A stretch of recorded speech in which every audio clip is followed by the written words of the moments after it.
रामपुर नामक एक गांव में रामू नाम का एक गरीब किसान रहता था। रामू मेहनती था, परंतु उसके पास बहुत थोड़ी सी जमीन थी।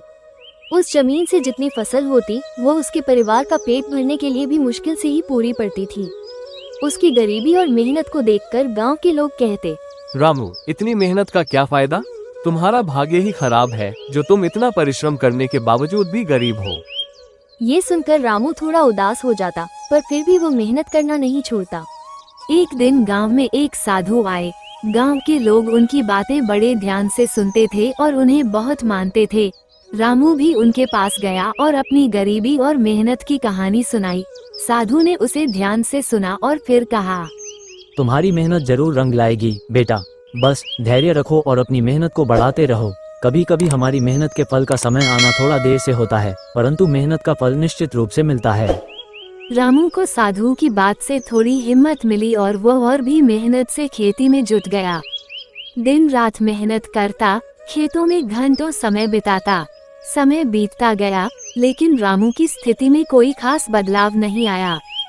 फिर भी रामू ने अपने परिश्रम को कभी कम नहीं होने दिया। एक दिन जब रामू अपने खेत में हल चला रहा था, तभी अचानक हल किसी कठोर चीज से टकराया। उसने हल को जमीन से निकाला और देखा कि वहाँ कुछ चमक रहा है। उसने मिट्टी को हटाया तो एक पुरानी धातु की हांडी निकली। उसने हांडी को खोला तो उसकी आंखें चमक उठी। हांडी में सोने की मोहरें भरी हुई थीं। रामू को अपने भाग्य पर यकीन नहीं हो रहा था।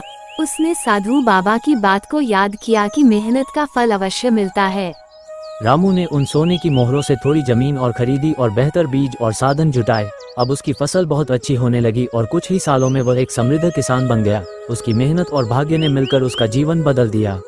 इस घटना के बाद गांव के लोग भी उसकी तारीफ करने लगे और कहने लगे, देखो, मेहनत का फल मिलता ही है, बस धैर्य रखना जरूरी है। रामू ने अपनी मेहनत और धैर्य से सिद्ध कर दिया कि सच्ची लगन और परिश्रम से किस्मत भी हमारे साथ चलने लगती है। अगर आप सारे लोग इसी तरह का वीडियो देखना चाहते हैं तो मेरा चैनल को सब्सक्राइब और शेयर करना ना भूलें।